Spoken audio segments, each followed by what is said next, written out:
gente, tudo bem com vocês? Eu sou o professor Felipe Augusto, vou acompanhar vocês aí em algumas disciplinas. O professor trouxe para vocês o livro do Demerval Saviani, A Pedagogia Histórico-Crítica. Está no edital de vocês, é bibliografia concisa do edital e o professor acredita que venha pelo menos uma questão sobre Demerval Saviani. Por quê? Porque ele representa uma corrente que tem cada vez mais se consolidado dentro das ideias do professor que as instituições de ensino estão querendo dentro delas. De maneira, então, que ele tem aparecido em bancas e que eu poderia aí arriscar um chute de que ele vem nessa prova, principalmente por ser a banca VUNESP, tá bom? Vamos ao livro, então. Ele nasceu no estado de São Paulo, na cidade de Santo Antônio da Posse. Se formou, deu muitos seminários, é professor emérito na Unicamp, ainda está vivo, está em atividade. Está conseguindo fazer aí algo produtivo de avanços na educação e o seu grupo de estudos na Unicamp sempre tem produções bastante pertinentes na lógica marxista do ensino no Brasil hoje. É um livro que ele está dividido em 6 capítulos, acontecem bastante retomadas ao longo dos capítulos, tá bom? Na primeira parte, ele vai iniciar a discussão falando da história da educação para o homem. Ele coloca que o homem ele é diferente dos demais animais porque ele incide sobre a natureza e não é incidido por ela. A natureza ela não é determinante para o homem porque ele consegue adaptar ela. E ele adapta ela através do trabalho. Esse trabalho é o que vai classificar o homem como homem e ele faz essa construção do mundo da cultura. O mundo da cultura é o conjunto de conhecimentos que ele vai abrigando ao longo da história e vai passando de geração em geração. Esse trabalho, ele educava e ele também fazia o homem ser homem. Ele construía a história do homem a partir disso. Então, ele dividia essa prática em 2 trabalhos. Ele tinha o trabalho material, que era aquele de derrubada da floresta, de construção de uma casa, de algum projeto, onde você saía de um ponto e chegava a outro com um resultado, e tem o trabalho não material. Esse trabalho não material é o que o homem ia pegando para si, abarcando de conhecimento dentro desse processo. Essa categoria de trabalho não material que educava o homem e fazia do homem homem, consolidando então o seu aspecto de vida em sociedade. A educação está dentro dessa categoria e para atingir o objetivo da pedagogia, que ele vê como uma ciência que vai estudar esses processos e quais elementos culturais precisam ser assimilados pelo indivíduo e os quais não precisam, é onde vai haver essa discussão em relação ao trabalho, educação e pedagogia. Então, para ele, a forma sintética, a base da pedagogia, é entender todo esse processo de trabalho material e não material, selecionar o que é importante para que o homem se consinta dentro de uma sociedade e se baseie nela e consiga reproduzir isso daí, dando andamento e continuidade ao sistema social. Então, era esse o objetivo de fazer essa sintetização na história da educação. Então, o homem sai de um ponto onde a educação ela era algo natural, quase que instintivo, de maneira que ele nascia e já nascia trabalhando, se inteirando das relações sociais, e nesse processo ele era educado, ou seja, absorvia a cultura através desse processo educacional. Só que chegou um ponto em que a sociedade ela se transformou e surgiu a propriedade privada. Quando surge a propriedade privada, surgem pessoas que não trabalham porque exploram o trabalho de outras. As pessoas que são exploradas dentro desse trabalho, elas não têm um espaço de ócio, de aprendizagem. Então, as pessoas que têm passam a dividir uma parte desse conhecimento e a divisão desse conhecimento que tem que ser colocado ou não para interação social, para formação e continuidade de um sistema social, seria o objeto de estudo da pedagogia do Demerval Saviani. Sobre como atingir esse objetivo, então, de você conseguir saber o que ensinar, o que não ensinar, o que constrói o homem como ser humano, o que não constrói o homem como ser humano, vai ser a formulação de um currículo, onde ele vai entender que vai ser no currículo que eu vou fazer essa seleção do que é necessário e o que atrapalha o desenvolvimento dos alunos dentro da prática humana do entendimento do conhecimento social construído. O que é essencial para a formação humana, por exemplo, o letramento, a parte matemática básica, entre outros conhecimentos como convívio social, apreensão ao respeito, ele coloca como clássico. Então, o currículo ele deve girar em torno de levar à aprendizagem do que Demerval Saviani chama de clássico, que são os conhecimentos básicos da educação social, dos saberes científicos construídos socialmente ao longo de um período da história. Demerval Saviani ele coloca uma crítica na formulação do currículo, principalmente da educação infantil, é que ele vem perdendo essa área dos clássicos e vem sendo colocado coisas que ele chama de extracurriculares, coisas que não têm uma relevância tão grande dentro do processo de ensino. De maneira que ele cita, por exemplo, as semanas. Você tem X semanas dentro do currículo escolar. Semana do índio, semana da árvore, do folclore, semana da mãe, semana do carnaval. E eles constituem um processo educacional, porque a criança ela vai entender, vai se apropriar de práticas que estão dentro da escola. Porém, elas não são clássicas. Da maneira do conhecimento socialmente construído, científico, que é o que o Demerval Saviani tem como clássico, ela não aprende nada a esse respeito. Então ele coloca que é necessário que a pedagogia ela olhe para o seu currículo pensando no que de fato é importante para uma sociedade e aquilo tem que ser a base central, a ideia central do currículo. Ele não descarta, coloca que as semanas, outros tipos de educação fazem parte do processo educacional, todavia o pilar central tem que ser os conhecimentos clássicos, que ele também chama de conhecimentos científicos, ou ainda conhecimentos históricos sistematizados. Então, a base da pedagogia e do currículo, ela tem que ser a transmissão e a assimilação do saber sistematizado. Mas como assim, professor? Eu tenho que buscar métodos de letramento que eu consiga transmitir e consiga que a criança absorva. Quando eu vou ensinar o princípio heliocêntrico, que o Sol está no centro do universo, eu tenho que criar mecanismos para que eu passe isso de uma maneira e de uma linguagem adaptada ao educando e que ele consiga assimilar isso. Esse processo é o que ele chama de síncrese e síntese. Ele coloca que a criança ela entra na escola com um conhecimento sincrético, que é um conhecimento caótico, um conhecimento confuso. E a partir da análise, e é nesse campo da análise que está o papel da educação, o ser humano ele tem que se desenvolver, se adaptar de forma que o currículo vai entender, fazer entender isso. Esse processo de análise é essa relação dialética entre ensinar e aprender. E quando há um ensinamento e a assimilação, leva-se à síntese, ou seja, um conhecimento do todo ordenado dos porquês. Ah, professor, mas o que isso quer dizer? Quer dizer que, por exemplo, uma pichação em um muro, a criança consegue ver e ela consegue entender aquilo. Só que ela não consegue entender que aquela pichação pode ser tida como uma obra de arte, ela pode identificar um grupo, como por exemplo dos skatistas, ou ela pode ser uma marca de uma facção criminosa. Ela só vai conseguir entender isso depois que ela tem o processo de análise e ela consegue sintetizar, ela consegue enxergar o todo, mesmo que ele não esteja aparente no material. No capítulo 2, ele vai fazer um apanhado e uma crítica, amarrando, na verdade, os dois textos, um da Guiomar, um do Paolo, que foram seus orientandos na época do doutorado, como eu coloquei bem esmiuçado para vocês no material, mas de uma maneira que vocês consigam entender. Ele vai discutir no cerne as duas ideias e depois ele vai fazer uma conclusão amarrando as duas.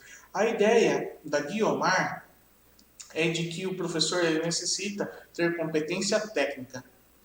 Isso foi muito criticado na época, porque dizia que a Guiomar ela estava se voltando à pedagogia tecnicista, a pedagogia que via o professor apenas como um portador de saber que depositava esse saber nas crianças, voltada ao mercado de trabalho. Então, pensando em conhecimentos práticos, conhecimentos técnicos, como ela chama de competência técnica, que fossem voltadas para o sistema capitalista para atender às necessidades de todo o sistema capitalista, o sistema produtivo daquela região. E o Paolo ele vai discutir o âmbito do compromisso político dentro da habilidade técnica do professor. Porque, segundo o Paolo, todo professor é norteado por e com interesses políticos, mesmo que ele não saiba disso. Então, o professor está trabalhando para um projeto político de implementação ou que já esteja implementado de manutenção, só que muitas das vezes ele nem sabe disso. Alguns desafios que o Paulo coloca e que são reafirmados por Demerval Saviani são, por exemplo, o descaso e o ceticismo do professorado em relação a proclamações do Estado e da sua equipe de técnicos. Ou seja, ele coloca que vem uma medida nova, uma política nova educacional, um novo método de ensino, o que acontece por parte do professorado? Ele rejeita, ele fala que isso é baboseira, ele coloca que isso é colocado e discutido por pessoas de gabinete que nunca pisaram numa sala de aula e tal, e tudo mais que a gente já conhece na nossa prática pedagógica. Quando ele coloca isso daí, ele coloca que isso é um desafio, porque se eu critico o antigo, mas não estou aberto para o novo, a gente entra numa área de comodidade, onde eu não quero ter o esforço do trabalho, da mudança, e também fico criticando e não aceito o que já foi imposto. Isso gera, então, um estacionamento da educação, gerando problemas. Um outro ponto que ele coloca é o descaso com a tecnologia educacional e metodologias impostas. Mesmo caso, vem uma tecnologia nova, vem uma nova coleção para a gente usar, vem aparelhagem nova para a escola, e aí o professor ele não aceita. Ele cita em alguns debates dele que, inclusive, por exemplo, quando chegou-se a questão do videocassete na escola, era algo que os professores não aceitavam. Eles acreditavam que assistir filme era em casa, que o processo de filmografia ele não é válido para o processo de ensino. Hoje a gente conseguiu desconstruir isso, mas quantos professores que estão dentro do sistema de ensino que não têm domínio de um notebook, não conseguem ligar um data show, não conseguem fazer uso de uma aula de slides, não conseguem acessar uma plataforma que amplie o conhecimento ou que demonstre a prática daquele conhecimento. E automaticamente o professor, ele culpa o Estado que ele não deu treinamento, ele culpa o órgão responsável que não deu a manutenção, ele culpa uma série de pessoas, mas ele nunca olha para si como alguém disposto a aprender e a mudar essa prática. E ele coloca que a mudança e o comprometimento político, ele ia acontecer como? Através de uma expressão coletiva de resistência, ou seja, se a gente não concorda com uma prática, a gente vai parar de reclamar na hora do cafezinho dos professores e vai, de fato, organizar uma greve, vai organizar um coletivo de discussão, algo para fazer frente àquilo. Um outro ponto que é presente no livro que a gente vai discutir um pouquinho mais à frente é a questão do sistema capitalista de produção. Então, os professores eles têm que manifestar o esgotamento da força hegemônica da classe dominante. Nossa, professor, o que ele está querendo falar com isso tão complicado? Ele está querendo dizer que o professorado já está de saco cheio de não participar das escolhas, de ter tudo imposto, ou seja, uma política discutida lá no âmbito federal e vem sendo imposta, e quando ela chega para o professor em sala de aula, muitas das vezes ele não foi nem consultado, como acontece muitas das vezes com currículo, com práticas, com experiências satisfatórias ou insatisfatórias de avaliação, de carga horária. Isso tudo é manifesto, esse esgotamento da força hegemônica, ou seja, já não percebeu-se que isso não funciona. Que uma real mudança da educação para Saviani e para a corrente que está dentro da maioria dos editais para professor é de que a gente tem que olhar para a realidade do aluno, a partir de então pensar nossa prática, a partir dessa prática pensar numa política educacional. E o resultado de um processo de repressão e esvaziamento cultural. Ele coloca, e a gente pode citar aqui, por exemplo, a questão das excursões. Anos atrás, as excursões para museus, elas eram muito mais presentes na escola, como também não havia uma mercantilização tão grande dos processos culturais. Quanto custa hoje um livro no Brasil? uma obra clássica para a gente estudar para concurso. Se o professor fosse, por exemplo, ter uma biblioteca particular das correntes pedagógicas vigentes, aí você pode colocar em torno de 30 livros. Quanto ele teria que investir? Quantos meses de salário isso custa para ele? Então, isso aí é colocado como um esvaziamento cultural. O professor não tem condições, nem a sociedade, de acesso à cultura. Isso não falando de outros âmbitos, como teatro, como cinema, como a música. E a gente tem essa construção, então, de uma cultura vazia, uma cultura girando em torno do consumo, não da reflexão. Outro ponto importante é que tem que acontecer uma ponte, isso aí ele traz lá do conceito de práticas marxistas, entre a teoria e a atividade, prática que transforma a sociedade. Isso se insere pelo trabalho da educação, das consciências e da organização dos meios materiais. Professor, como assim? Acontecia o seguinte, gente. Tinha-se um modelo crítico-reprodutivista. O que acontecia no crítico-reprodutivista, como já a gente vai ver? O crítico-reprodutivista, ele falava mal do sistema, criticava o sistema, só que ele trabalhava por reproduzir o sistema. Ou seja, a teoria ela não tinha um link com a prática. Isso não se conseguiu no Brasil, por alguns pontos que Dermerval Saviani vai colocar um pouco mais à frente na obra. E vejam bem, essa obra ela é bem interessante porque ela é repetitiva. Nossa, professor, mas isso é ruim. Não. Ela apresenta um conceito e mais para frente ela reapresenta ele ampliando o conhecimento. E isso daí vai ser presente na aula, tá bom? Quando você lê o livro, lê o material, você vai conseguir entender que isso acontece de fato no livro, na obra, que eu aconselho que vocês leiam depois de passar no concurso, quando vocês estiverem efetivados e nomeados. Tirem um tempinho, leiam. É uma obra de 140 páginas, mas que é bastante válida. Ainda é de 1984, mas ainda é muito válida para a realidade brasileira da educação. Mas enfim, tinha esse modelo que criticava, mas continuava reproduzindo. Saviani ele veio propor algo que quebrasse isso. Como a obra Pedagogia Histórico-Crítica é um apanhado de vários textos, ela vive vários momentos históricos. Então, no primeiro momento, esse resgate da história da educação, entender que o trabalho é a base da formação humana. Nesse segundo momento, vai começar a trazer alguns pontos da política educacional. E a gente vai chegando nesse ponto que ele fala, que a gente tem muita teoria e que o construtivismo, o crítico construtivista, ele conseguiu elaborar uma base grande de teoria, de críticas ao sistema, só que ele não conseguiu linkar isso com a prática pedagógica no Brasil. Então, esses planos concretos de ação, é essa ideia de uma prática que, de fato, reflita a teoria.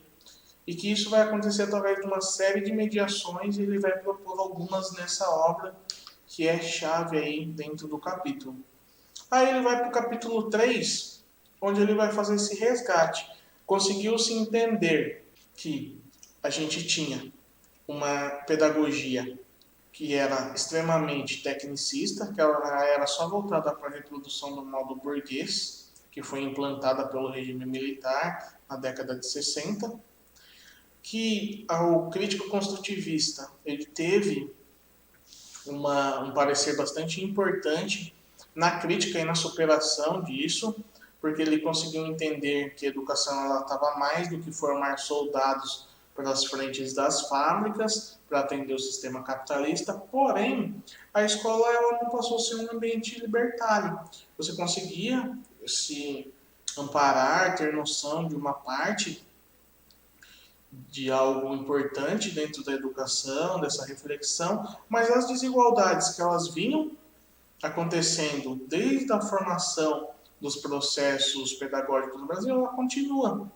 Porque eu critico, eu tento construir um protagonismo no aluno, eu transfiro para ele a responsabilidade, o acesso ao conhecimento, todavia eu não revoluciono. A escola continua sendo algo para quê? Você entra, aprende algo que você vai precisar no mercado de trabalho. Por quê? O sistema capitalista, quando ele conseguiu instalar a lógica burguesa, e veja bem, quando o Demerval Saviani coloca essa lógica burguesa, ele faz uma crítica, porque a base da pedagogia histórico-crítica é a dialética. Anotem aí dialética, tem um quadradinho vermelho no material de vocês colocando. Mas, em síntese, a dialética, ela discute e tenta superar alguns pontos, sem desmerecer e sem destituir a importância da teoria anterior. Então, ele traz que a burguesia, no seu momento de romper com o monarquismo e tudo mais, ela teve o seu momento de revolução, porque quem não tinha acesso nenhum à escola, quando ele passou a ter, por exemplo, no tecnicismo, o acesso a algum saber, foi um salto importante.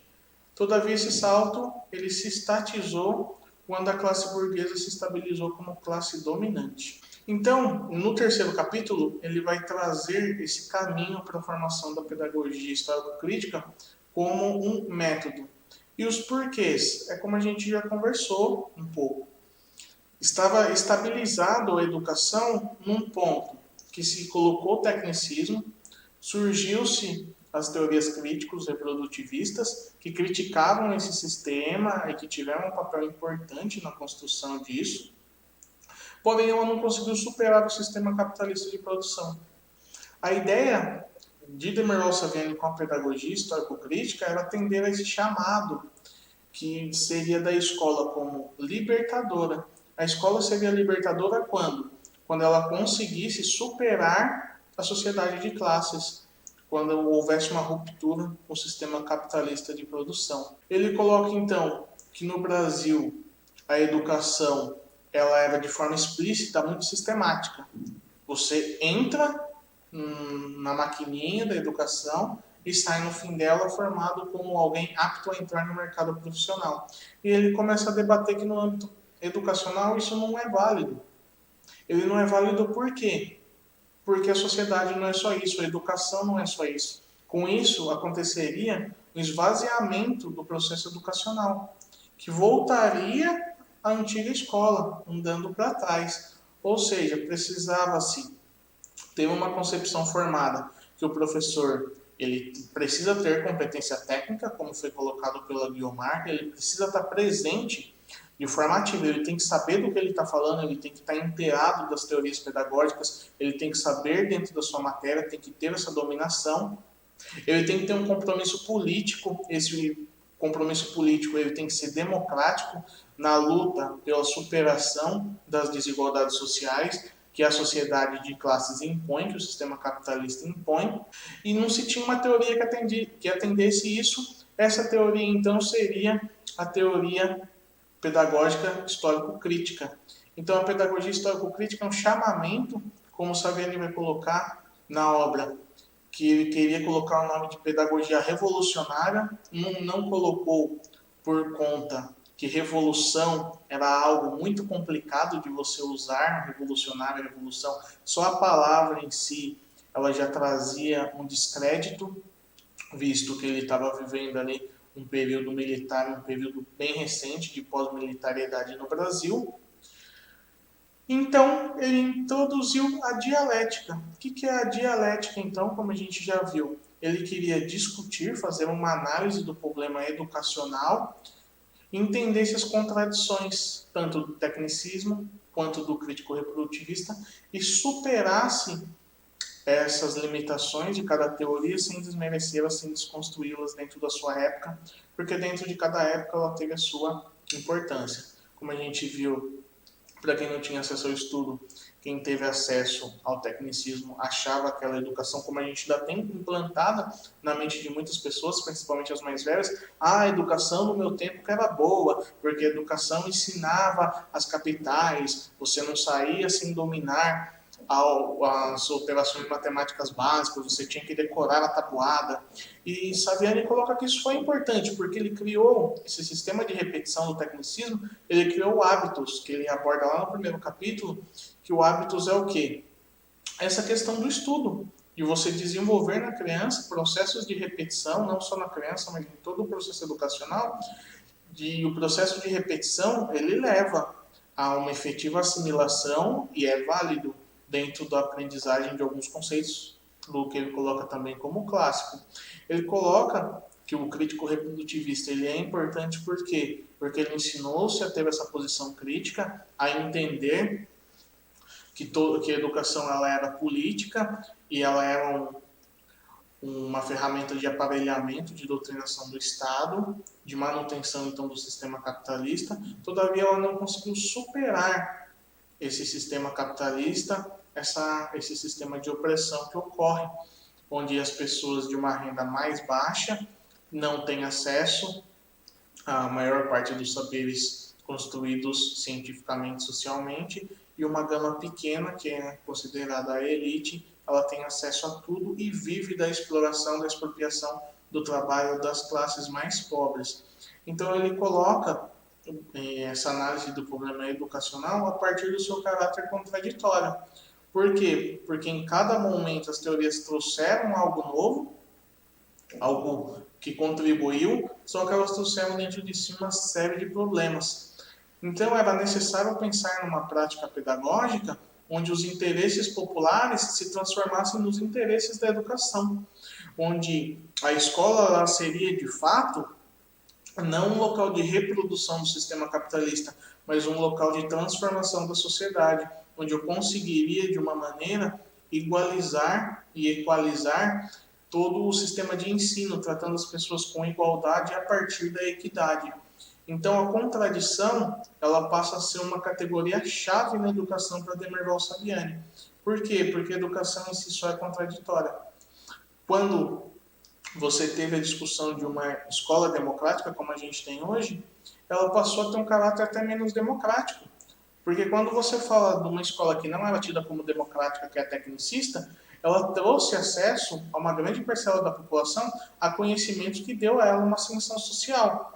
Isso, para Demerval Saviani, foi uma medida democrática, uma medida que conseguiu pulverizar a educação no Brasil e que ele atribui, e a ditadura militar atribui esse sucesso, utiliza-se o milagre econômico como o que foi desencadeado por essa política educacional e, de fato, teve o seu papel na democratização do acesso à escola. Todavia, hoje que a gente fala da questão democrática, eu passo a olhar a criança apenas como um ser biológico, não considero a sua história, não considero o seu ambiente social, e isso daí é uma medida antidemocrática. Então, essa parte da contradição entre as teorias que são mais novas e que nasceram no berço da democracia, quanto as teorias mais antigas que nasceram no berço da opressão, do regime militar, mas que trouxeram ideias democráticas e participaram na democratização do ensino. Então, esses são os porquês que ele coloca da formação e da fundação dessa corrente filosófica da pedagogia histórico-crítica. Dessa discussão toda, ele concluiu que o papel político da educação ela se cumpre na perspectiva do interesse dos dominados, onde ela tem que garantir aos trabalhadores acesso ao saber sistematizado. Nossa, professor, que difícil. De fato, é uma linguagem que ela é complicada, mas que ela diz algo simples. Ela vai dizer o seguinte, eu quero que vocês puxem aí uma setinha no material de vocês, destaquem essa parte, puxem uma setinha e anotem que ele concluiu de todo esse processo de discussão dialética, e quando vocês escreverem dialética, puxe uma setinha menor e coloca contraditória, que o papel da educação ele é político, em segunda instância, em primeira instância ele é educacional, a principal função da escola é ensinar, ponto, mas ele tem um viés político, e esse viés político ele vai se cumprir no panorama democrático quando os dominados, ou seja, a classe mais pobre da população, a classe que tem as suas horas de trabalho expropriadas, que produzem a riqueza, mas não tem acesso por ela, eles conseguem ter acesso aos saberes socialmente construídos e sistematizados através da escola. Então, a revolução da escola ela vai nascer disso daí. Então, anotando. A revolução da escola acontece quando as pessoas adquirem conhecimento científico e sistematizado que as levarão a uma ascensão social na sociedade de classes. Põe um pontinho final, faz um coraçãozinho e escreve síntese dos 3 capítulos até agora. Buscando esclarecer então esse debate, ele coloca uma concepção de escola que ela não seria nem tradicional, nem voltando para esse tecnicismo, e também não seria da escola novista que critica o sistema, e tudo mais, mas que não consegue superar essa sociedade de classes. Então é essa a proposta. A proposta da pedagogia histórico-crítica é criar uma sociedade escolar, uma comunidade escolar, um sistema escolar, e aí teria que ser algo grande, vindo desde a prática do dia a dia na escola até a macro escala, que é uma política federal, que ela pensasse nos pontos positivos, e aí ele cita de novo a questão do hábitos, do que era bom do tecnicismo, do que era bom da escola nova, essa escola crítica, e tudo mais, mas que de fato fosse libertária e pensasse além dessa curvatura desses dois extremos. Inclusive, o texto que deu origem a isso daí fala-se a escola para além da curvatura da vara, que é esses dois extremos. Ou eu batia no tecnicismo, e aí tinha seus adeptos, os que concordavam no primeiro momento que eu Marco, achavam que ela era tecnicista,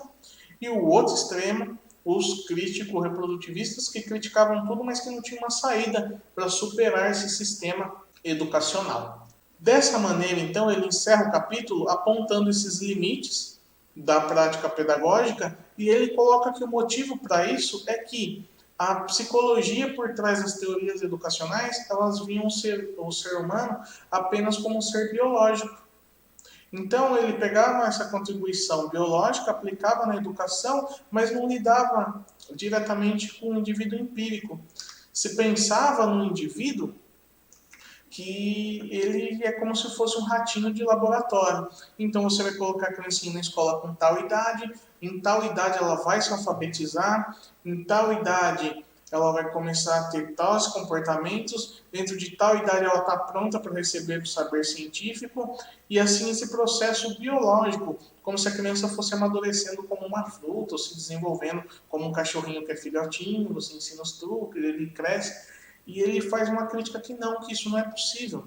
Porque o professor dentro de sala de aula ele vai se defrontar com o indivíduo real, o indivíduo que tem as suas variedades. E dentro de uma sala de 40 alunos, eu vou ter 40 variedades, 40 realidades diferentes e concretas que o professor vai ter que conseguir lidar com todos. Então, ele coloca que nenhuma das duas teorias, que eram vigentes na época, conseguiam pensar e fazer essa abstração do empírico, levando em consideração as relações sociais dos indivíduos, a sua realidade familiar, a sua realidade social, a sua realidade no mundo do trabalho. Algo que muito depois, quando a gente fala aí do ano de 2017, a gente vai ter uma BNCC que vai ter uma preocupação com esse tipo de coisa dentro do desenvolvimento da escola. Vem a necessidade, então, de se desenvolver uma psicologia que vai levar em conta o indivíduo concreto e não apenas o indivíduo empírico. Alguns editais trazem alguma coisa sobre essa psicologia, por exemplo, para quem está estudando para Jundiaí, está no foco de Jundiaí, tem uma obra que vai falar sobre a psicologia histórico-cultural, que foi algo que Demerval Saviani fez o chamamento lá em 84, 85, né, quando ele termina de editar e lança o livro da Pedagogia Histórico-Crítica, que só foi atendida depois do ano 2000, quando passou-se a psicologia a enxergar o ser humano como uma construção social, não só biológica. Capítulo 4, então, já passamos da metade do livro, o livro é composto de 6 capítulos, fomos os 3, espero que esteja ficando claro. Qualquer dúvida, o professor está aqui 100% no foco da aprovação de vocês, mandem suas dúvidas, a gente discute, a gente consegue retomar e ficando de uma maneira mais clara possível. Os escritos de Saviani, tem muita gente que gosta de ler, muita gente que não gosta, por quê? Justamente por conta dessa escrita muito próxima a Marx, quando ele traz algo, retoma, sempre acrescentando.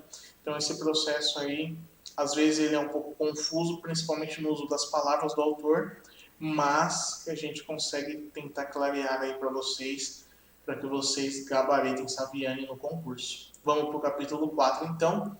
Ele vai fazer um resgate histórico do processo de formação das correntes pedagógicas, como ele já vem fazendo, agora ele consolida.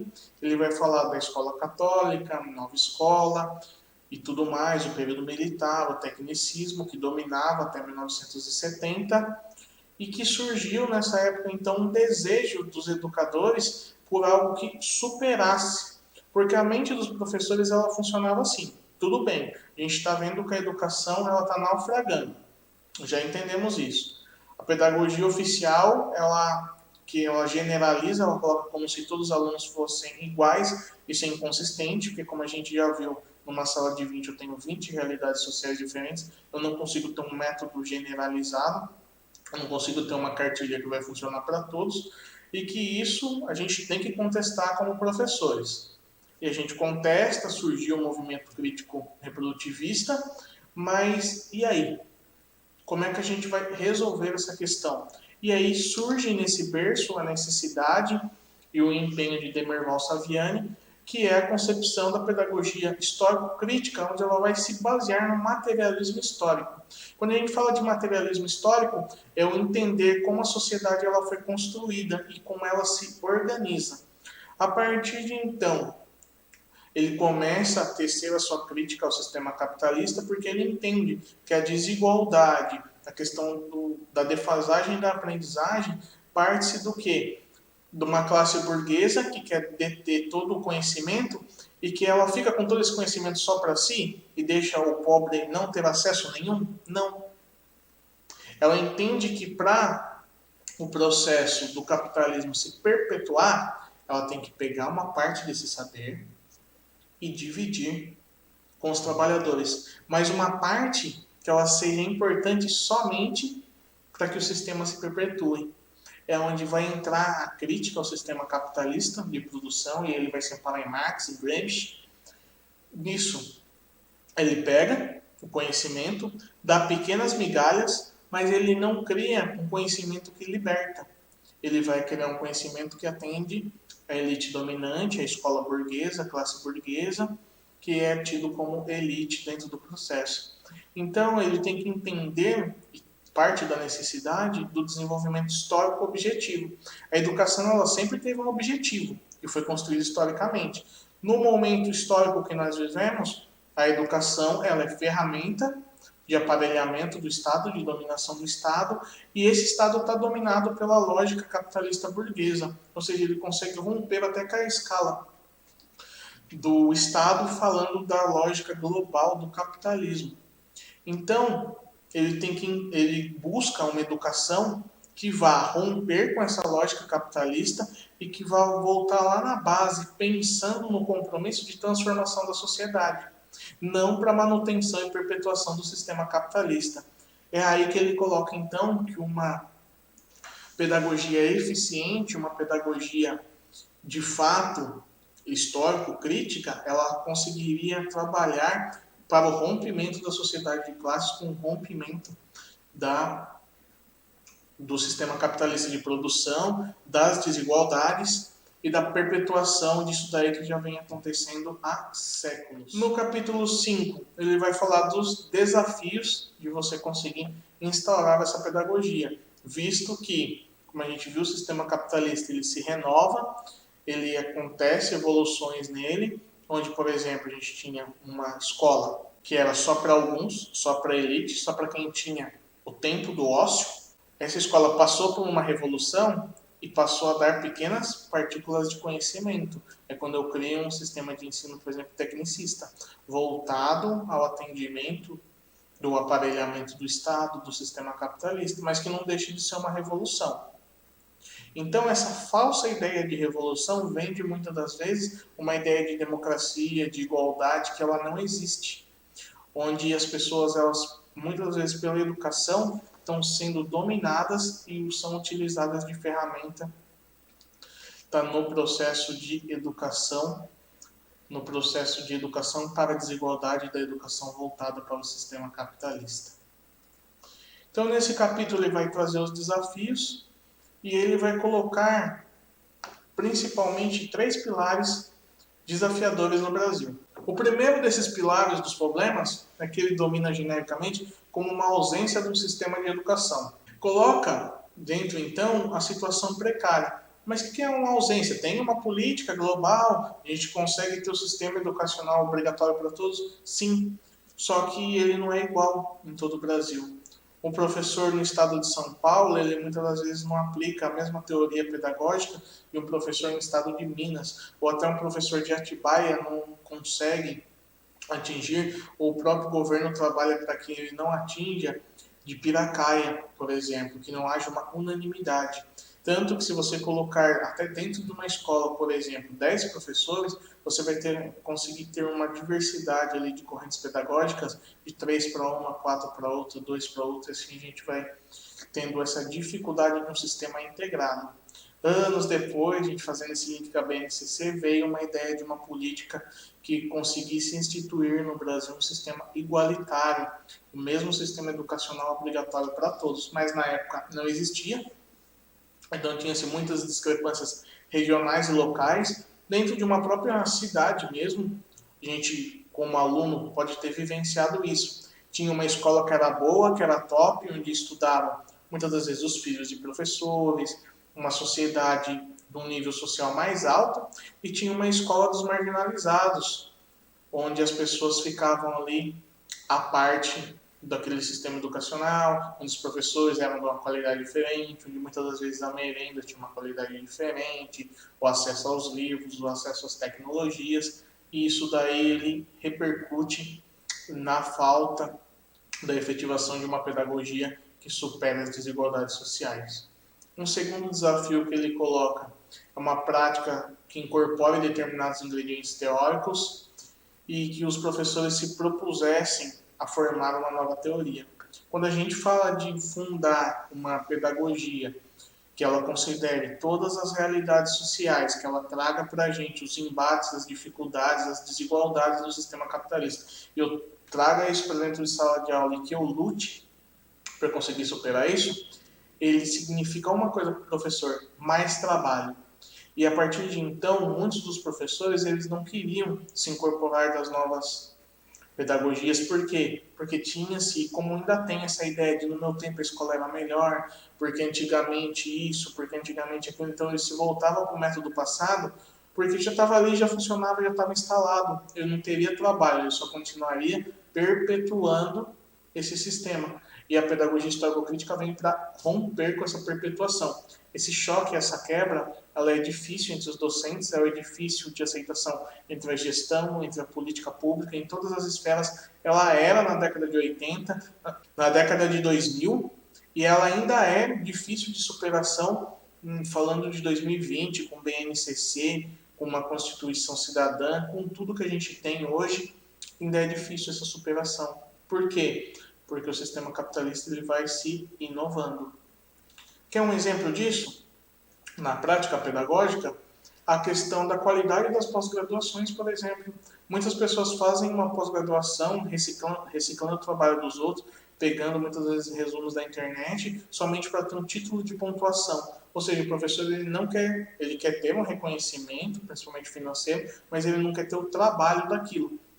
Isso falando de uma pós-graduação de 400 horas. Agora pense em mudar todo o sistema educacional de um país, o trabalho que isso acarretaria para o professor, para o gestor, e muitas das vezes a gente não consegue ter isso.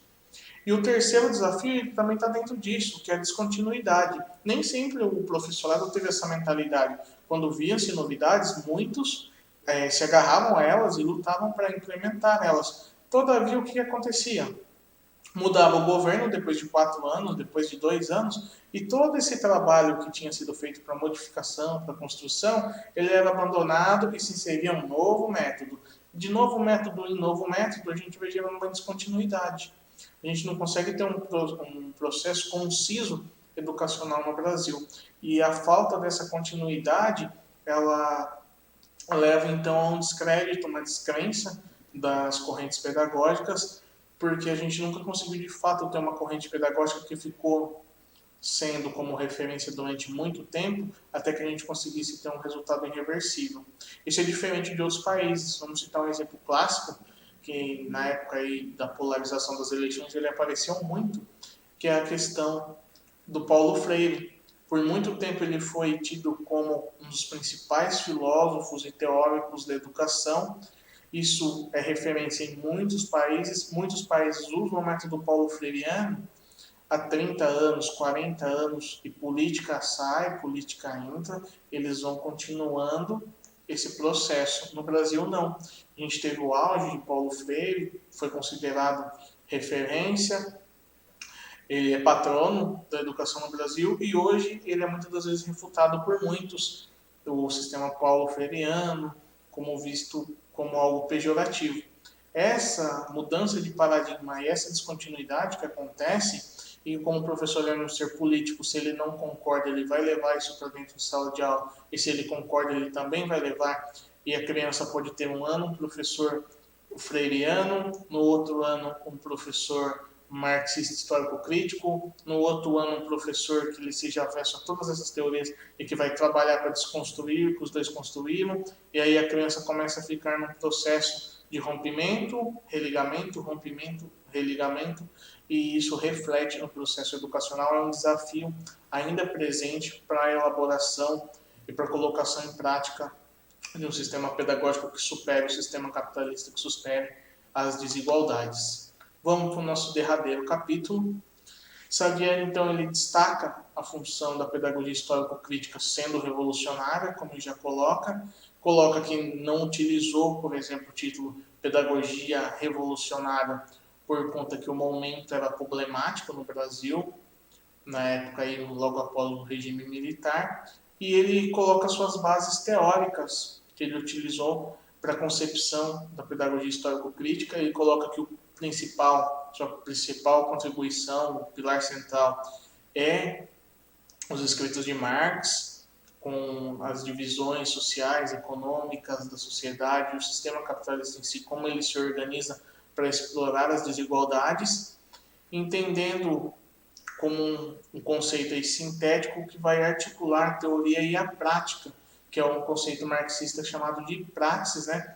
onde há essa articulação, e essa articulação entre uma teoria e a prática de sala de aula seria aí o ápice da concepção pedagógica funcional da educação no Brasil. E ele encerra o livro fazendo uma crítica ao professorado, porque ele coloca que muitos criticam, muitos estão dentro de sala de aula, estão elaborando currículos, estão construindo a educação no Brasil, mas é difícil você encontrar alguém, quando ele fala alguém lá, ele está se referindo no livro aos pedagogos que tenham lido os textos chaves. E ele cita alguns, por exemplo, a pedagogia do oprimido, a educação como prática de liberdade, fontes específicas que ele utilizou no processo da pedagogia histórico-crítica, e até mesmo os escritos de Marx e de Gramsci, que vão falar sobre essa concepção da educação como ferramenta de manipulação e proliferação do sistema capitalista baseado nas desigualdades, e romper com isso é a ideia de Saviani, é a síntese do livro. Então a gente consegue concluir que a proposta de Saviani nasce lá pegando a síntese, o começo da educação, onde o homem se constrói através do trabalho, e esse trabalho ele se apropria e se educa e ele reproduz, então forma-se a ideia de educação. Num outro momento, a educação ela passa a ser uma mercadoria. Quem tinha o tempo do ócio, quem tinha condições financeiras, tinha o tempo de estudo, e quem não tinha acesso a esse estudo. Todavia, com as revoluções e as mudanças do processo capitalista, começou-se a se dividir o conhecimento de forma parcelada com a classe trabalhadora, a classe menos abastada. Então, eu pego para mim o conhecimento total. Quando eu falo mim, eu sou a classe dominante, a classe burguesa, e começo a dar migalhas desse conhecimento voltados somente à reprodução e à produção, principalmente industrial e produção capitalista. E aí eu tenho um outro momento onde se entende que isso é nocivo dentro da sociedade, só que eu não tenho algo a superar isso, e os escritos de Saviani vêm superar isso. Ele começa com o livro Escola e Democracia, e aí ele amplia essa discussão na pedagogia histórico-crítica, trazendo essa questão técnica, então o profissional, o professor, ele tem que ter um domínio sobre a sua matéria, sobre as concepções pedagógicas vigentes, ele tem que ter um compromisso político, esse compromisso político está na luta pela superação das desigualdades da sociedade de classes, o que dá caráter revolucionário à pedagogia histórico-crítica, e ele coloca que os escritos foram todos baseados em autores que tiveram uma relevância muito grande na concepção do mundo e na organização social como ela é. A gente vai fazer alguns exercícios para ver se a gente fixou, colocando o que é e o que não é. Então a gente vai fazer aí essa realização dessa correção juntos, para a gente ver se a gente conseguiu absorver. Só façam os exercícios após lerem todo o material. Não assistam em uma hora e pouquinho de aula, já iniciem fazendo, porque você só vai conseguir fazer o link dos processos e responder essas questões que são baseadas nos modelos de banca, e principalmente bancas criteriosas como a BCP, como a VUNESP, como a IBAN, como a Avança também traz questões assim. Por quê? Porque ela está trazendo uma concepção de conceitos. Diferente do que cai em algumas provas da IBAN, que vai perguntar algo específico de dentro do livro, as bancas elas estão trazendo modelos de questões voltadas a você entender o conceito. Você só consegue entender o conceito lendo a obra. Professor, a gente não tem tempo de ler a obra. Tudo bem. Os professores estão aqui trabalhando da melhor maneira, fazendo um resumo conciso para vocês, porque ler um resuminho de 3 páginas na internet também não vai conseguir te dar gabarito para você fazer as questões na hora do concurso. Dessa maneira, gente, fujam de apostila, onde você tem uma apostila lá de 100 páginas, 300 páginas, que traz um resumo de todos os livros, de 30 obras, por exemplo. Porque ele vai te dar ali meia página, vai te dar algo muito raso, você vai ter a falsa sensação de que você estudou e você vai se frustrar na hora da prova. Então, leiam o material. Se vocês não leram ainda e chegaram até aqui, pause o vídeo, leiam o material, façam os destaques e aí partimos daqui. São algumas questões, não são todas, depois eu passo o gabarito comentado para vocês. Baseado nas ideias de Saviani sobre a relação educação e política, assinale a alternativa incorreta. Então não esqueçam de grifar o incorreta.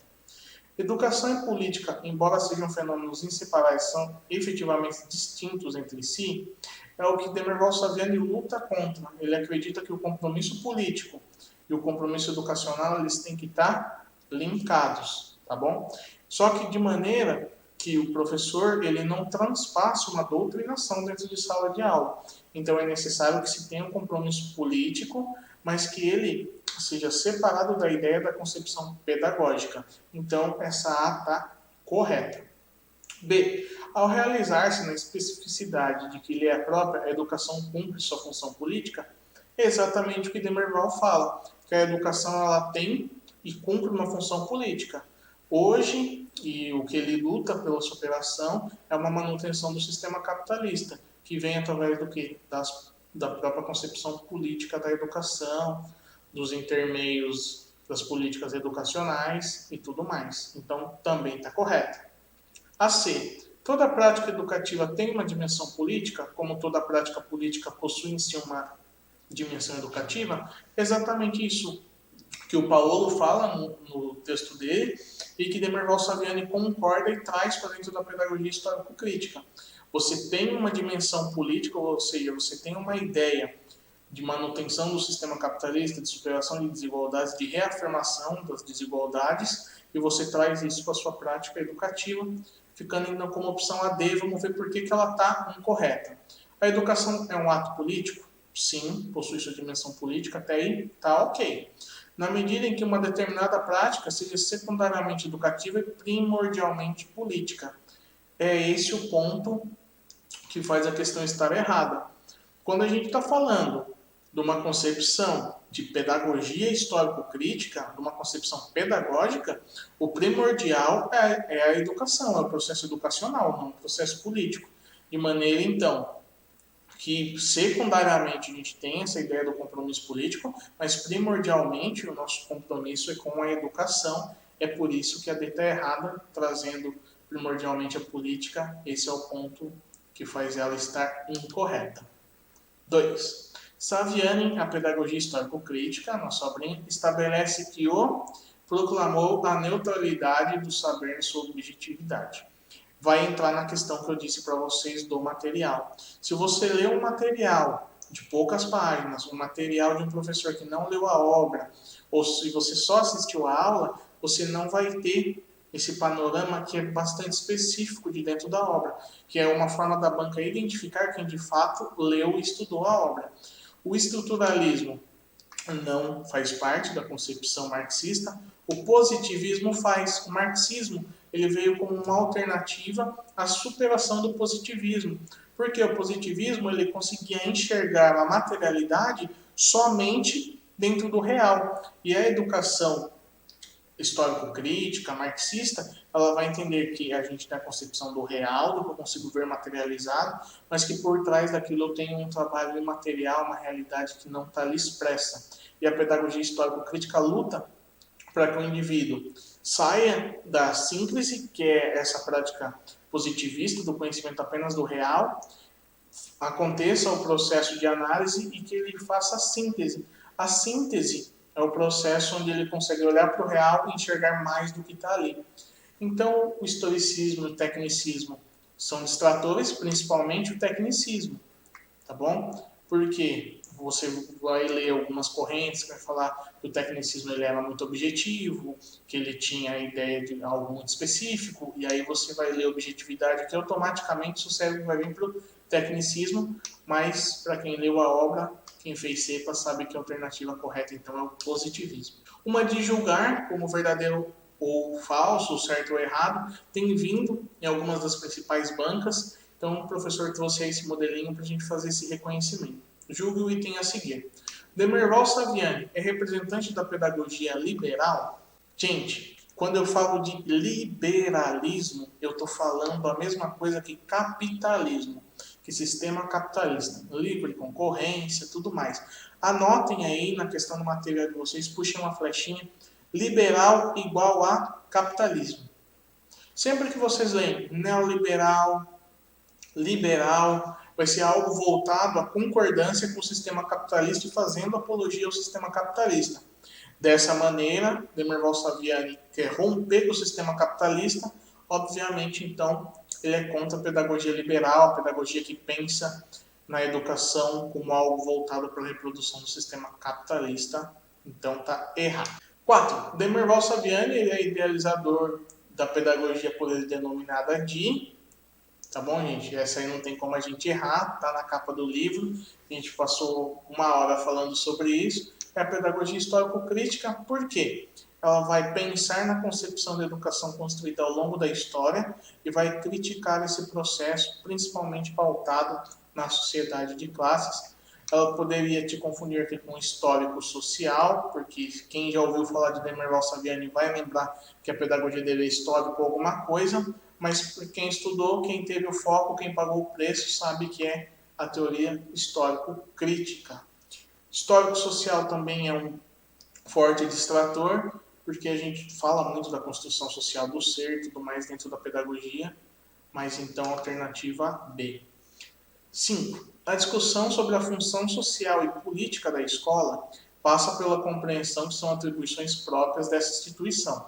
A respeito da função social da escola, julgo o item a seguir. Na visão de Demerval Saviani, a função da escola é valorizar o trabalho intelectual e o ensino dos clássicos.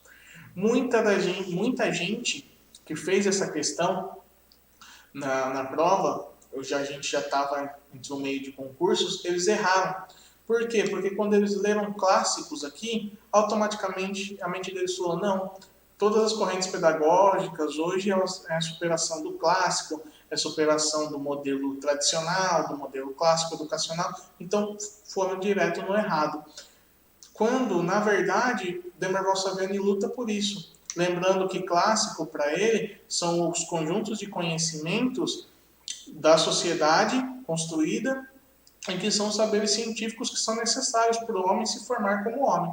Então, sim, está correta essa, porque a escola ela tem que valorizar o trabalho intelectual, desde a educação infantil as crianças têm que ter, para Demerval Saviani, acesso ao conhecimento científico, não só o conhecimento do dia a dia, e o que ele considera como clássicos, que são esses conhecimentos aí vitais no processo de desenvolvimento. 6. De acordo com Saviani, ensinar a alternativa correta. A escola deveria ser propriedade privada? Por aí você já pode parar a questão. Escreveu que a escola deveria ser propriedade privada, você já não precisa nem ler o resto da questão, porque já vai totalmente contra o que Demerval Saviani acredita. Ele quer romper com a propriedade privada, ele quer romper com o sistema capitalista, então a A está descartada, vamos para a B. A escola transmite os conhecimentos parcelados nas sociedades capitalistas? Ela está mais ou menos certa. Porque ela transmite de forma parcelada? Transmite. Para todos? Não. Então, essa dubiedade, que é o que é o maior distrator dentro dessa questão, era essa. Se você não lesse o resto, você passava nela como certa, e de até certo ponto, até a escola transmite conhecimentos parcelados, ela está ok. Mas nas sociedades capitalistas, não. Esse conhecimento parcelado, ele está separado para um grupo específico da sociedade, que é o grupo de baixa renda, o grupo que vai ser expropriado do seu trabalho, os trabalhadores. O conhecimento deve ser propriedade privada da classe dominante? Como eu já falei para vocês, tudo o que faz apologia à propriedade privada, sistema capitalista, liberalismo, Demerval Saviani se opõe, então a C também está errada. O conhecimento é necessário para a produção capitalista? Sim. E precisa ser expropriado dos trabalhadores de forma absoluta?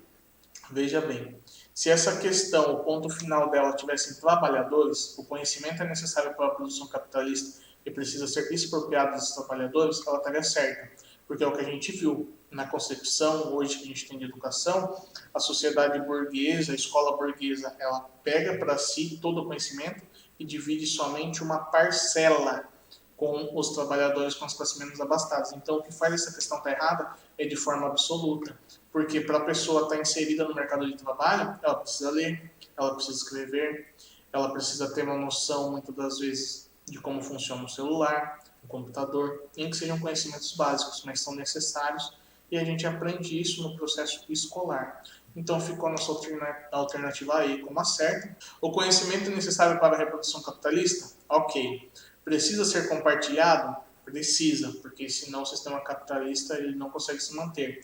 Só que de modo parcelado com os trabalhadores. Então funciona assim, todo o conhecimento para a classe dominante, conhecimento parcelado somente para a produção, para a classe trabalhadora, para a classe que é expropriada, produzindo as desigualdades, alternativa E. Terminamos então o nosso resumo do nosso livro. Leiam o material completo, é um livro de 140 páginas, está resumido aí em 24 a 25 páginas.